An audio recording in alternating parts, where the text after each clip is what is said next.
है तो सेशन के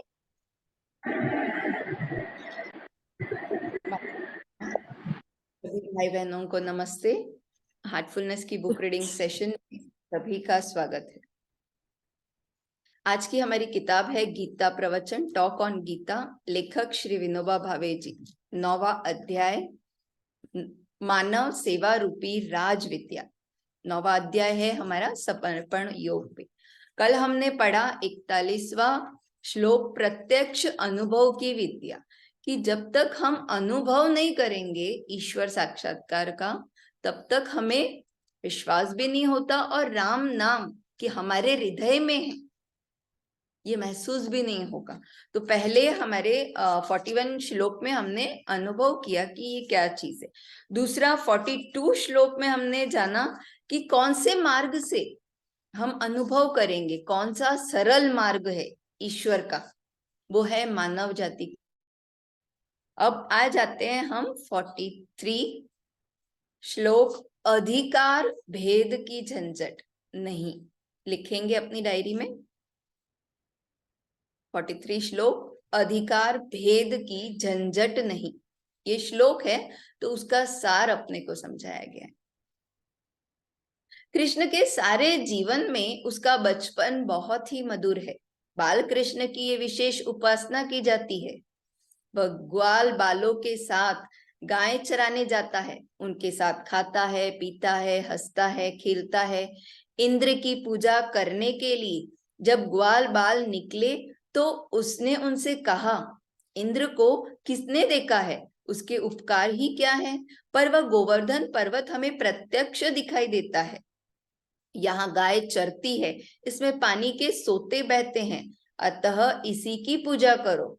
ऐसी बातें वह उन्हें सिखाया करता था। जिन ग्वालों में खेला, जिन गोपियों में हंसा बोला, जिन गाय बछड़ों में रमा, उन सबके लिए उसने मोक्ष का द्वार खोल दिया।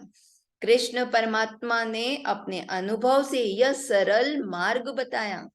बचपन में उसका गाय बछड़ों से संबंध रहा, बड़े होने पर घोड़ों से। मुरली की ध्वनि सुनते ही गाय गदगद हो जाती है और कृष्ण के हाथ फेरते ही घोड़े फुरफुराने लगते हैं। वे गाय बछड़े और वे रथ के घोड़े केवल कृष्णमय हो जाते हैं। तो पाप योनि माने गए इन पशुओं को भी मानो मोक्ष मिल जाता था। मोक्ष पर केवल मनुष्य का ही अधिकार नहीं, बल्कि पशु पक्षियों का भी है। यह बात श्री कृष्ण ने स्पष्ट कर दी। अपने जीवन में उन्होंने इस बात का अनुभव किया था। तो पूरी जीव जंतु के प्रति प्रेम। अभी हमने देखा सिर्फ मानव, अभी तो जानवरों पे कितना अत्याचार होता है हम देखते हैं। हमारे गली के कुत्तों को देखेंगे, वो कितने हिंसक हो गए हैं, क्योंकि उनको कई दिनों तक खाना नहीं मिलता। कभी 4 रोटी गर्मा गर्म बना के हम उनके पास लेके गए हैं। पहले जमाने में एक फिक्स होता था हर घर में, पहली 4 रोटियां गाय और कुत्ते के लिए निकलती थी। तब तक खाने नहीं देते थे, इतना ही भूख में लग गया, वेट करो, पहले गाय और कुत्तों के बनेगी। आज भी हमारे घर में बनती। चलो यहां से शुरू करो। तो जो अनुभव अनुभव भगवान को हुआ, वही व्यास जी को भी हुआ। कृष्ण और व्यास दोनों एक ही रूप है। वेद व्यास जी जिन्होंने भगवत गीता लिखी, तो दोनों एक ही है। दोनों के जीवन का सार भी एक ही है। मोक्ष ने विद्वता पर निर्भर है, न कर्म कलापों पर। इसके लिए तो सीधी सादी भक्ति ही पर्याप्त है। तो अब हम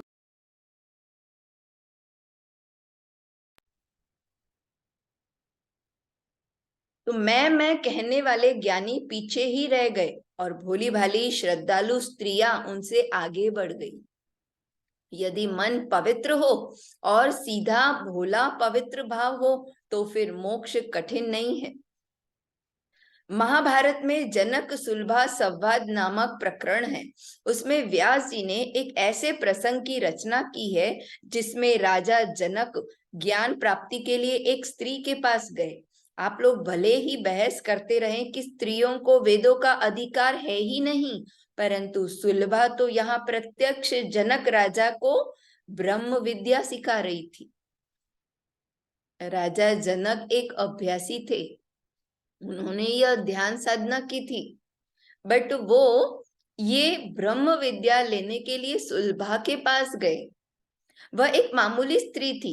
जनक कितना बड़ा सम्राट, कितनी विद्याओं से संपन्न, पर उस महाज्ञानी जनक के पास मोक्ष नहीं था।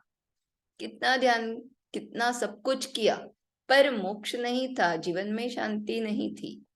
इसीलिए व्यास देव ने उसे सुलभा के चरणों में झुकाया। ऐसी ही बात इस तुलाधार वैश्य की है। जांजली ब्राह्मण उसके पास ज्ञान पाने के लिए जाता था। तुलाधार कहता था, तराजू की डंडी सीधी रखने में ही सारा ज्ञान समाया हुआ है। इसका क्या मतलब है, कोई मुझे एक्सप्लेन करेगा? संभाव, बैलेंस। बैलेंस संभाव तो लाइफ, क्या हो गया? विचार, वाणी और व्यवहार, ये संभाव हो गया। हम बात कर रहे हैं स्थित प्रज्ञ की स्थिति, बैलेंस स्थिति, संतुलन। जब कांटा इधर होगा तो आप नहीं बोलेंगे अरे अभी तक तो झुका हुआ, इसमें और सब्जी डालो। उधर बैलेंस चाहिए, ज्यादा होगा तो चलेगा एक आलू, लेकिन आपको एक आलू कम नहीं चाहिए। कभी बोलते हो चलेगा? किसने बोला है कि 1 किलो लिया और 1 किलो से कम है? नहीं, चलता ही नहीं, किसी औरत के नहीं चलता। इतनी बैलेंस चाहिए कि मेरे अंदर 1 किलो से ज्यादा एक आलू आ जाएगा तो मुझे ज्यादा खुशी होगी। ये भी इम्बैलेंस है, किसी का ज्यादा खाने की नियत, और जाने देना भी बरोबर नहीं के जीवन में बैलेंस नहीं है। तो तराजू वाला कहता है, तुलाधार कहता है कि तराजू की डंडी सीधी रखने में ही सारा ज्ञान समाया हुआ है। तो पूरी Bhagavad Gita is equal to स्थित प्रज्ञ की स्थिति, बैलेंस स्थिति। हम बैलेंस ही नहीं है। थोड़ा दुख आया कि हो गई एकदम स्ट्रेस, एंजाइटी, ये वो, थोड़ा कुछ भी ऐसे शांत बैठ के अंदर गए कि प्रभु ये तकलीफ आई है, मेरे साथ रहना। नहीं करते ऐसा, तो उधर रोना पिटना चालू हो जाता, तो इम्बैलेंस हो गया। सुख आया तो क्या किया, 7वें आसमान पे मैं ही भैया, बाकी सब पानी कम चाय, तो वो भी इम्बैलेंस हो गया। तो क्या करना चाहिए? जो भी करते हैं उसको परमात्मा से जोड़ दो कि दुख आया, अब तू जाने प्रभु, मैं तो इसका सामना करूंगी, मेरे साथ रहना। सुख आया तो ये तेरी देन है प्रभु, मेरा तो कुछ भी नहीं है, मुझे तो तेरे में इंटरेस्ट है, इन सब चीज में नहीं है। ये बैलेंस है।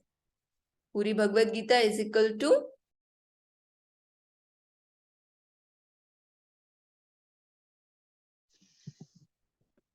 प्रज्ञा। 10 वर्ष में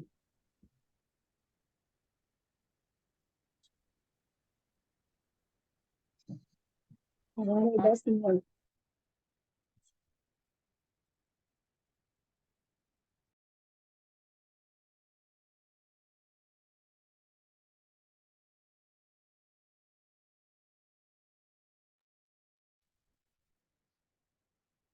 तो तराजू की डंडी सीधी रखने में ही सारा ज्ञान है। अभी कैसे बैलेंस करेंगे हम?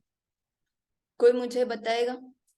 हर स्थिति परमात्मा से जोड़ के, जैसे हमने कल पढ़ा था यहाँ पे, उन्होंने कहा कि तुम जो कुछ सेवा कार्य करोगे उस सब का संबंध भगवान से जोड़ दो।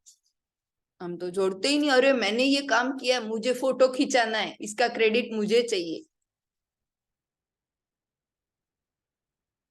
हाँ जी, क्या आपने नंबर, अलका जी कौन से नंबर आप मांग रहे हो? Page number 140, 140, 140। 140 है। ठीक है, थैंक यू नीलम जी। तो पेज नंबर 140, 9वां अध्याय।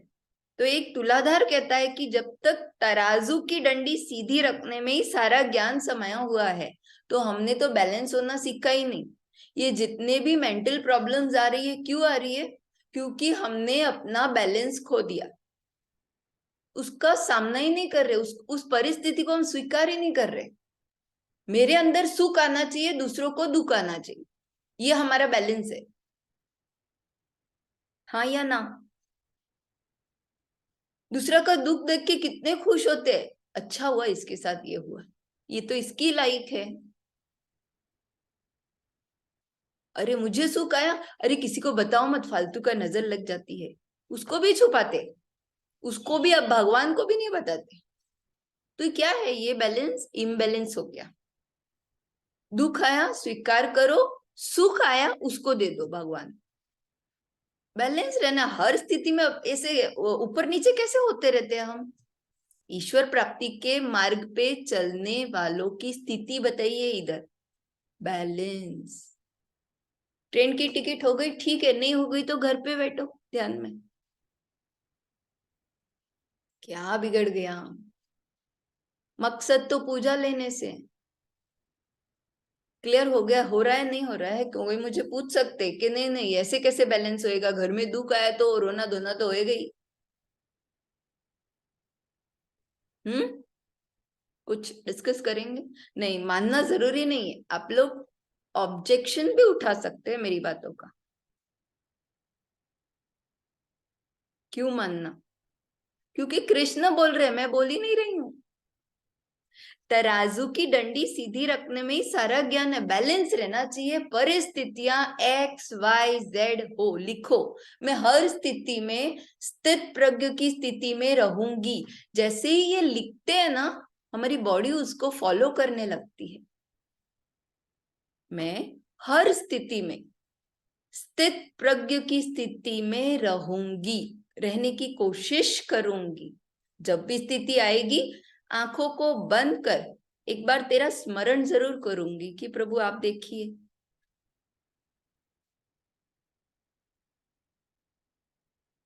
तो तराजू की डंडी सीधी रखने में ही सारा ज्ञान समाया हुआ है, पूरी भगवत गीता का सार।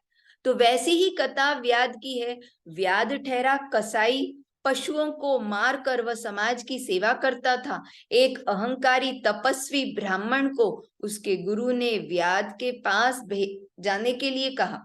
एक अहंकारी तपस्वी ब्राह्मण को किसके पास भेजा? कसाई के पास, जो बिल्कुल मांस मटन नहीं खाता है, उसके पास भेजा। क्या करने के लिए? उसका अहंकार कम करने के लिए। तो इसको फिर से सुनेंगे। वैसी ही कथा व्याध की है। व्याध ठहरा कसाई, पशुओं को मारकर वह समाज की सेवा करता था, पेट भरता था। एक अहंकारी तपस्वी ब्राह्मण को उसके गुरु ने व्याध के पास जाने के लिए कहा। ब्राह्मण को आश्चर्य हुआ, यह कसाई मुझे क्या ज्ञान देगा? ब्राह्मण व्याध के पास गया। व्याध क्या कर रहा था? मांस काट रहा था, मांस धो रहा था और साफ करके उसे बिक्री के लिए रख रहा था। उसने ब्राह्मण से कहा, देखो, मेरा ये काम जितना धर्ममय किया जा सकता है उतना मैं करता हूं। कितना? जितना ड्यूटी के लिए किया जा सकता है उतना मैं करता हूं। अपनी आत्मा जितनी इस कर्म में उड़ेली जा सकती है उतनी उड़ेल कर मैं ये कर्म करता हूं। मुझे ये कर्म मिला है तो, और अपने माँ बाप की सेवा करता हूं। उनका पेट भरना है, मुझे कुछ तो करना है।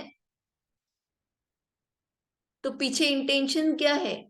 ड्यूटी करनी है, माता पिता की सेवा करनी है। ये सीखने को मिला। किसको? ब्राह्मण को।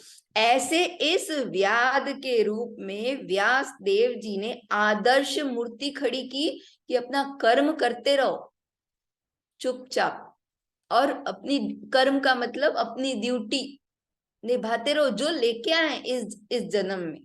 तो महाभारत में ये जो स्त्री शूद्र वैश्य आदि की कथाएं आती हैं, उनका उद्देश्य यही है कि सबको यह साफ साफ दिख जाए कि मोक्ष के द्वार सबके लिए खुला है। अगर यहाँ आके जो हमको मिला है उसको सहज दिल से स्वीकार करते हैं, खुशी से, जितना इन्होंने कहा ना, मैं जितना कर्म खुशी से कर सकता हूँ उतने कर्म उड़ेल देता हूँ, उसमें अपने इंटरेस्ट उसमें उड़ेल देता हूँ, उतना ही प्रेम से करता हूँ, क्योंकि मुझे मेरे बूढ़े माँ बाप का पेट भरना है। पीछे के इंटेंशन देखो। तो इंसान प्रेजेंटेशन देख के जज करता है और भगवान इंटेंशन देख के जज करता है आपको। अरे समझ में, बाहरी आपका वक्त चीजों से ऊपर आ रहा है। present- आप खुल गया। और ईश्वर हमारी नियत देख के पता लगाता है कि इसका काम कैसा है, कितना अच्छा। नियत अंदर से तो बड़ी खराब हो रही है कि ये चुप क्यों नहीं होती है, फालतू की बोल बोल कर रही, हाँ मेरे लिए। और ऊपर से नमस्ते सिस्टर, तो ईश्वर वो देखता है। और अगर आप यहाँ पे उस चीज का मुझे बोलते, अरे सिस्टर ये ऐसे नहीं, ये ऐसे होता, तो मेरे लिए आप अच्छा सोच रहे हो कि यहाँ पे ये लाइन इन्होंने कुछ ऐसी बोली, ये ऐसे बोलेंगे तो ज्यादा अच्छा लगेगा, तो यहाँ आप मुझे टोक के भी मुझे अच्छा बता रहे, तो किसमें इंटेंशन अच्छी है, किसको जजमेंट किया जाएगा। तो किसी के लिए अगर खराबी बोल रहे हैं, अरे सिस्टर आपने वहां ये लाइन है ना, ऐसी नहीं बोल के ऐसी बोली होती तो ज्यादा अच्छा लगता, तो मैं ढूंढ रही हूँ कि मुझे कोई कहीं ऐसे करेक्ट करे। तुम को दादी तो करते ही हैं, लेकिन आप लोगों के रूप में दादी करेंगे तो बड़ा अच्छा लगेगा, मैं उसको और बेटर करने की कोशिश करूंगी।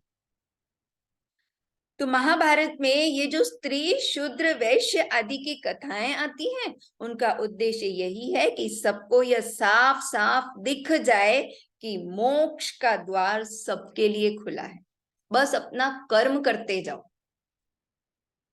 मैं नहीं करूंगी, कोई अपनी ड्यूटी से एक बार हट के देखो, अगर पत्नी ऐसा बोले मैं नहीं करती घर का काम बच्चे का, मुझे नहीं पता, किससे भी करवा दो, तो हम क्या कर रहे हैं, धर्म से हट रहे हैं। एक पत्नी धर्म से, अभी पति बोले मैं नहीं लाता पैसे कमा के, देखो जो करना है जो कर, तो वो भी अपने धर्म से हट रहा है। बट ऐसे में मरा तो नहीं जा सकता, अगर नहीं भी दे रहे तो हम अपने हाथ पैर कमा के कुछ तो अपना जो भी परिस्थिति है उसको स्वीकार करो, एंड देन सेकेंड अब कैसे सर्वाइव करना है उसके लिए देखो। कि अगर आ गई कुछ तकलीफ आ गई, पत्नी छोड़ के चली गई, पति छोड़ के चले गए, पिता की मृत्यु हो गई, कुछ भी XYZ परेशानियां जीवन में बहुत है, आ गई सामने, तो अब उसको सॉल्यूशन के ऊपर काम करना है या प्रॉब्लम को ही रोते रहना है। लिखेंगे आप लोग जवाब, सॉल्यूशन पे काम करना। कोई प्रॉब्लम आ गई जीवन में तो ठीक है, अभी तू आ गई है बैठ इधर, मैं सॉल्यूशन पे काम करूंगी कि तुझसे निपटा कैसे जाए। ये हमारा काम है इस धरती पे। तो यहाँ पे किसी को भी मोक्ष के द्वार सबके लिए खुले, ऐसे नहीं जो राम राम राम राम कर रहे सिर्फ उसी के लिए खुले, जो बेचारा चुपचाप अपना काम कर रहा है, अच्छे साफ सुथरा जीवन जी रहा है, उसके लिए भी खुला है। इन कथाओं का तत्व इस 9वें अध्याय में बतलाया गया है। इन कथाओं पर इस अध्याय में सिस्टर आपने क्या कहा कि हमने किस पे मतलब अडिग रहना है, जरा दोबारा बोल दोगे प्लीज। अभी आपने बोला ना लिखो लिखो। प्रॉब्लम आ गई, सॉल्यूशन पे। हाँ ठीक है ठीक है ठीक है ठीक है sister, thank you thank you.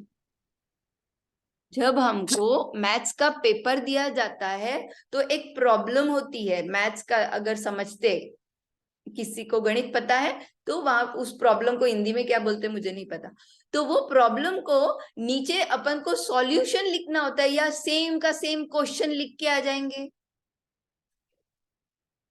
आ गई बात समझ में, कितना सिंपल है।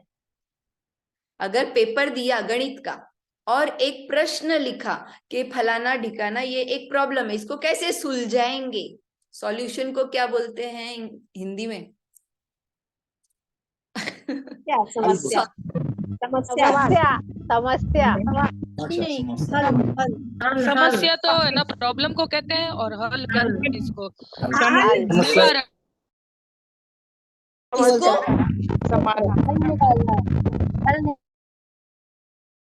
हम पूरा क्वेश्चन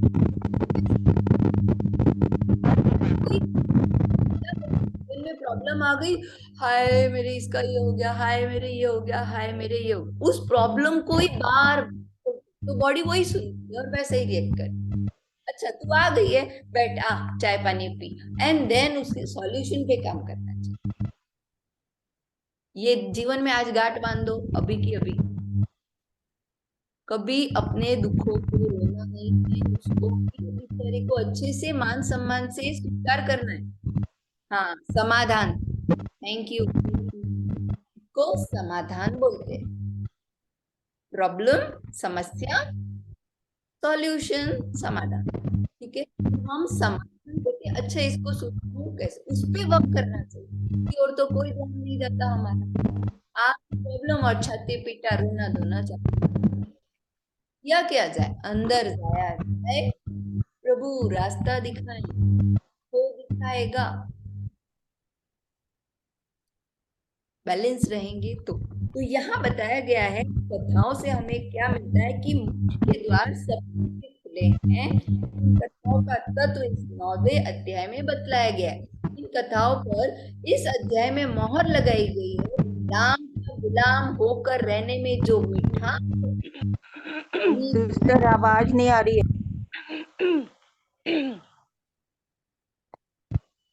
आ रही है सिस्टर, बिल्कुल बिल्कुल साफ आ रही है। बहुत धीरे धीरे आ रही है।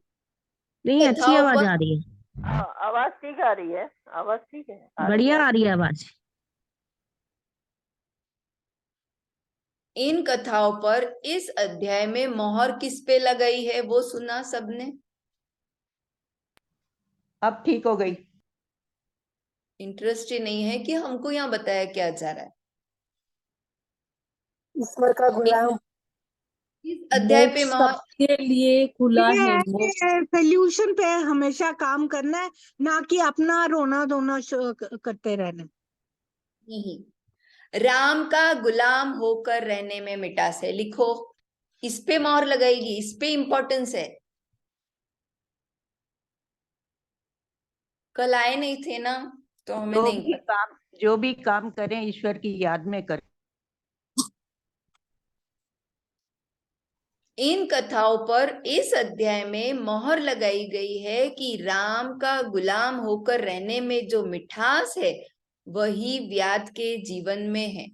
अभी राम का गुलाम होने का मतलब मैं आपको थोड़ी देर बाद ये पूरा पैराग्राफ पढ़ लेती हूँ, इसका मतलब भी बता दूंगी कि ईश्वर का गुलाम होने का मतलब क्या कहना चाह रहे हैं। संत तुकाराम अहिंसक थे, परंतु उन्होंने बड़े चाव से यह वर्णन किया कि सजन कसाई ने कसाई का काम करके मोक्ष प्राप्त कर लिया। तुकाराम ने एक जगह कहा है कि भगवान पशुओं का वध करने वाले की क्या गति होगी, परंतु सजन कसाया विकुमा लागे मांस, सजन कसाई के साथ मांस बेचता है।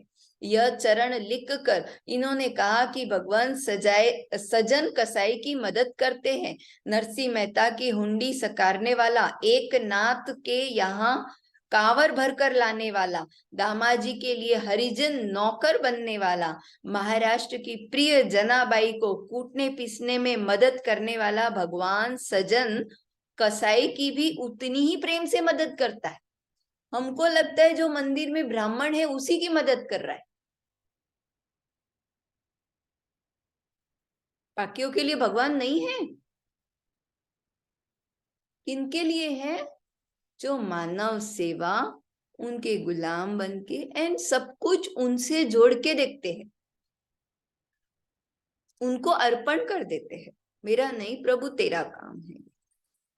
तो महाराष्ट्र की प्रिय जनाबाई को कूटने पीसने में मदद करने वाले भगवान सजन कसाई की भी उतनी ही प्रेम से मदद करता है, ऐसा तुकाराम कहते हैं।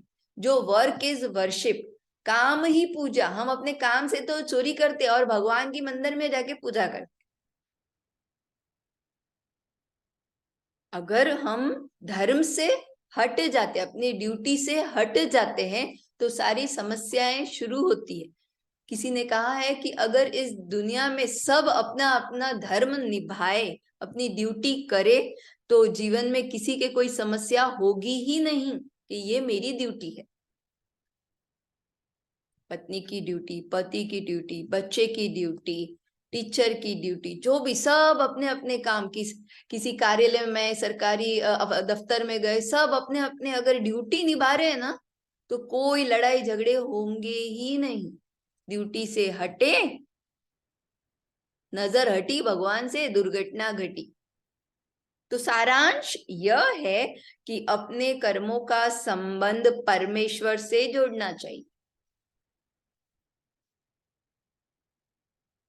कर्म यदि शुद्ध भावना से पूर्ण और सेवामय हो तो ये यज्ञ करने जैसा है, यज्ञ रूप ही है। हम तो करते ही नहीं। रोज उठते हैं, खिला के मतलब झल्ला के खाना बना के अगर परिवार वालों को देंगे, घर में माहौल कैसा जाएगा उनके पेट में? आ गई बात समझ में? छोटे छोटे उदाहरण, इतने बड़े लोगों के उदाहरण हमारे अंदर नहीं जा रहे। छोटा सा का बाई नहीं आई, कोई बात नहीं, चलो आज वर्कआउट घर पे करते हैं, घर का एक एक कोना साफ करते हैं, समस्याओं का सामना करना। अभी हमारे लिए बाई तो सबसे, किसी भी लेडी के लिए बहुत इंपॉर्टेंट हो गई है। अरे उसके साथ तो इतना प्रेम से बात करते, मत पूछो बात। हो गई तो मेरा क्या होगा, इस विषय पे कोई चर्चा करेगा? आ गई बात समझ में? ये इधर कहना क्या चाहते हैं कि सारांश यह है कि अपने कर्मों का संबंध परमेश्वर से जोड़ना चाहिए, और कर्म यदि शुद्ध भावना से पूर्ण और सेवामय हो तो वह यज्ञ रूप हो जाता है। लिखो भाई, ये नहीं लिखा तो कुछ नहीं।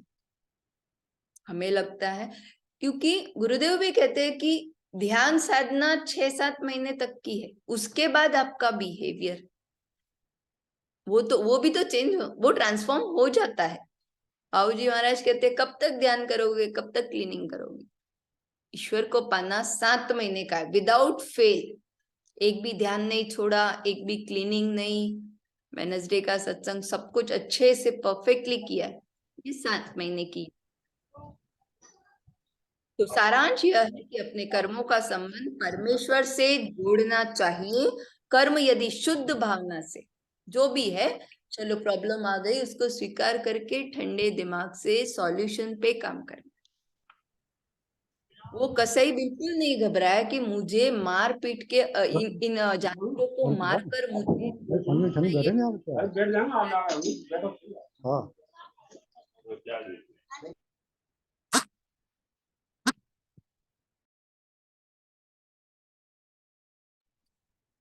तो चलिए दूसरे अध्याय पे आते, दूसरे श्लोक पे आते हैं। कर्म फल भगवान को अर्पण करना अब कैसे करेंगे? ये तो पता चल गया कि जो कुछ भी कर रहे हैं ईश्वर को आगे करके कर दो। कि वो कसाई ने बोला मेरे पास कुछ काम नहीं है, और अगर मैं काम नहीं करूंगा तो पैसे नहीं आएंगे और घर में माता पिता भूखे रह जाएंगे। तो उसका वो इंटेंशन है, चलो मुझे कसाई का काम मिल रहा है, तो उसने भी बड़ी निष्ठा से उसको उस काम को किया। हाँ, ये काम मैं करूंगी, भूखे मर जाऊंगी लेकिन ये नहीं करूंगी, ये अहंकार है। इसलिए उस ब्राह्मण को कसाई के पास भेजा था कि देख उसकी हालत। क्लियर हो गया?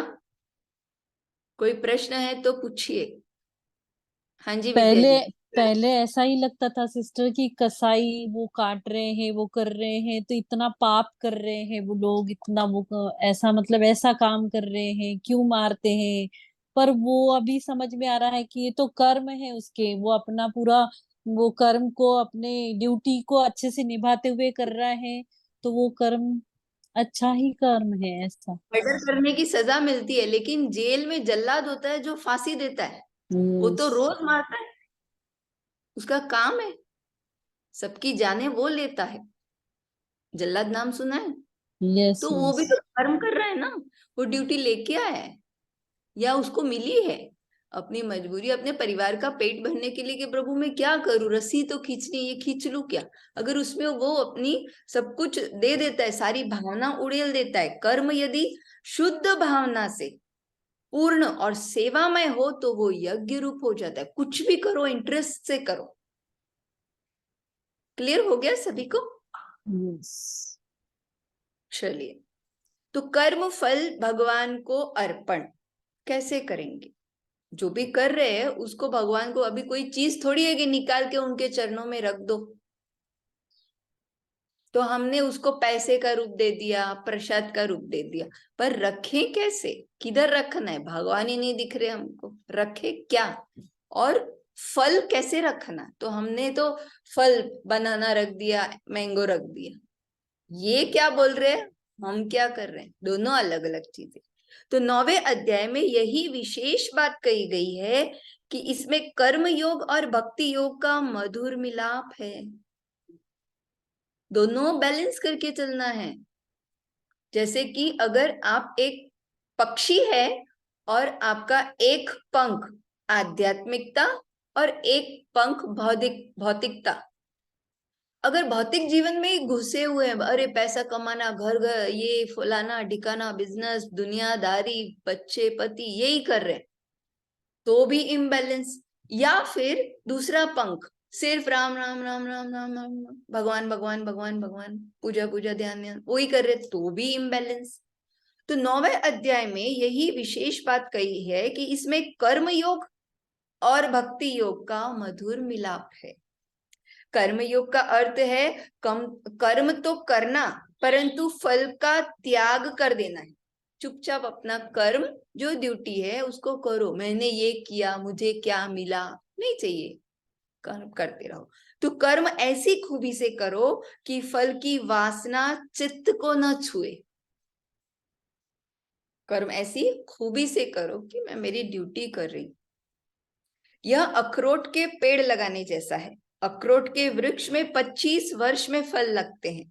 लगाने वाले को अपने जीवन में शायद ही उसके फल चखने को मिले, फिर भी पेड़ लगाना और उसे बहुत प्रेम से पानी पिलाना। कर्म योग का अर्थ है पेड़ लगाना और फल की अपेक्षा नहीं करना। वो जो गिलहरी होती है ना, वो अखरोट है ना, जब गिरती है ना तो वो लेके कई गड्ढे में छुपा देती है कि जब ये सर्दी आएगी और कहीं कुछ खाने को नहीं मिलेगा तब मैं ये खाऊंगी, तो वो छुपा देती ताकि थोड़ी सूख जाए, तभी हरी हरी होती है, तो ये पहले के लिए स्टोर करती। तो हमारे कर्म भी ऐसे ही है, ये हमें इसका मजा अपने, देखो उसके लिए नहीं करना है कि अच्छा मुझे बाद में क्या मिले, करते जाओ, वो खाली भरती जाती है अपनी। तो कर्म योग का अर्थ है पेड़ लगाना है, फल की अपेक्षा नहीं करनी है। और भक्ति योग किसे कहते हैं, भाव पूर्वक ईश्वर के साथ जुड़ जाने का अर्थ है भक्ति योग। लिखो, भाव पूर्वक ईश्वर के साथ जुड़ जाने का अर्थ है भक्ति योग।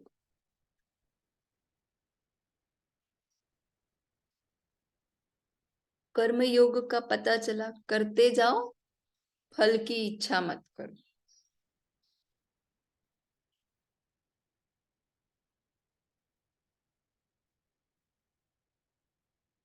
भक्ति योग भाव पूर्वक ईश्वर के साथ जुड़ जाने का अर्थ है भक्ति योग। राजयोग में कर्म योग और भक्ति योग दोनों इकट्ठे हो जाते हैं। राजयोग में कर्म योग और भक्ति योग, हमारी साधना पूरी राजयोग पे है।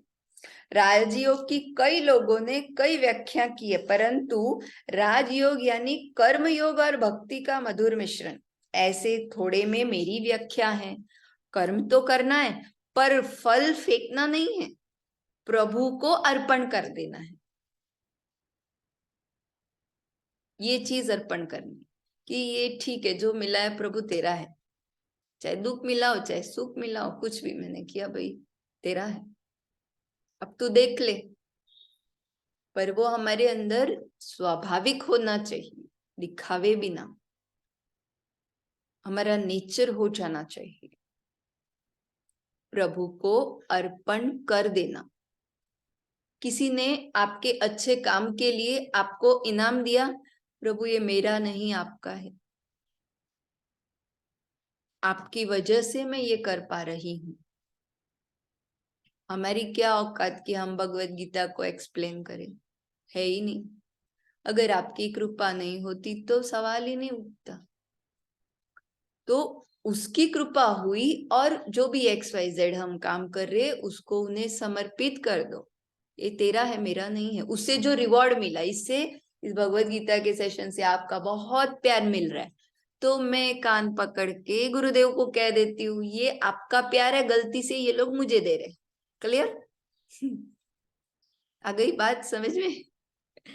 तो इसे फेंकना नहीं है, प्रभु को अर्पण कर देना है। फल फेंक देने का अर्थ होता है फल का निषेध, किंतु अर्पण में ऐसा नहीं होता है। अगर कुछ भी मिला, अगर मैंने कुछ भी अच्छे से कर रही हूं एंड फिर भी दुख आया एंड वो भी अर्पण करा, तो वो ईश्वर उसको देख लेता है कि हाँ ये मेरे पे सौंप रही है इसको। तो कुछ भी हमें कि नहीं, अच्छा तो मैं रखूंगी, बुरा भगवान को दे दूंगी, ऐसा भी नहीं करना है। तो बहुत सुंदर व्यवस्था है ये, बड़ी मिठास है इसमें। फल छोड़ने का अर्थ नहीं है कि फल कोई लेगा ही नहीं, कोई ना कोई तो फल को लेगा, किसी ना किसी को तो वह मिलेगा ही। फिर ऐसे तर्क खड़े हो सकते हैं कि जो इस फल को पाएगा वह इसका अधिकारी भी है या नहीं। कोई भिखारी घर आ जाता है तो हम झट से कहते हैं अरे तू खासा मोटा ताजा है, भीख मांगना तुझे शोभा नहीं देता है, चला जा। हम यह देखते हैं कि उसका भीख मांगना उचित है या नहीं। तो भिखारी बेचारा शर्मिंदा होकर चला जाता है। हम में सहानुभूति का पूर्ण अभाव होता है, दया करुणा सहानुभूति किसी के प्रति। तो फिर भीख मांगने वाले की योग्यता हम जानेंगे कैसे? बचपन में मैंने एक बार अपनी माँ से भिखारियों के बारे में ऐसी ही शंका की थी। उसने तो उत्तर दिया, वह अभी तक मेरे कानों में गूंज रहा है। मैंने उससे कहा यह भिखारी तो हट्टा कट्टा दिखता है, इसको भिक्षा देने से तो व्यसन और आलस्य ही बढ़ेगा। गीता का देशे कालेच पात्रेच यह श्लोक भी मैंने उसे सुनाया, तो वह बोली जो भिखारी आया था वह परमेश्वर ही था। कल इस बारे में चर्चा की थी मैंने कि अगर आप कृष्ण को पूछते हैं और उसको घर बुलाते हैं और मान लीजिए कि कृष्ण आ गए, आप पहचानोगे कैसे? कोई पीतांबर पहन के, मुकुट, मोर पंख और बांसुरी लेके घर के दरवाजे पे खड़ा, आप बोलोगे अरे भैया कल आना, लगेगा कि कोई बहरूपिया आया है, कोई नाटक करने वाला आया है। तो वो दृष्टि कैसे लाओगे ईश्वर को देखने की? तो जो भिखारी आया था वह परमेश्वर ही था। अब कर पात्र और अपात्रता का विचार हम कैसे करेंगे? वो उसके लायक है कि नहीं, हम उसको भगा देते। तो भगवान क्या अपात्र है? पात्र अपात्र का विचार करने का तुझे और मुझे क्या अधिकार कि कौन उसके लायक है या नहीं? अधिक विचार करने की मुझे जरूरत नहीं मालूम होती है। मेरे लिए वह भगवान ही है जो मेरे द्वार आया। अतिथि देवो भव, आया ही नहीं, हमको तो भाव अरे कोई दे आ गया, ओहो जाना बाबा यहाँ से, दरवाजा बंद करके अंदर। और मंदिर में भगवान ढूंढते हैं। तो माँ के इस उत्तर का कोई जवाब अभी तक मुझे नहीं सूझा।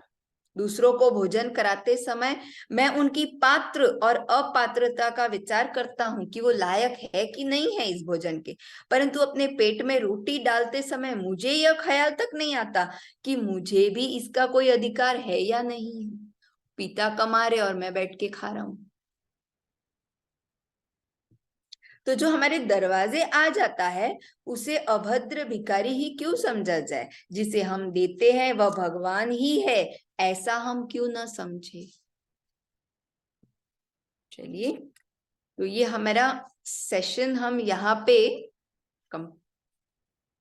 स्टॉप करना चाहेंगे। और आपके कोई प्रश्न है तो आप पूछ सकते हैं, फिर कल हम इसके आगे का पढ़ेंगे। राजयोग क्या कहता है? दीदी नमस्ते।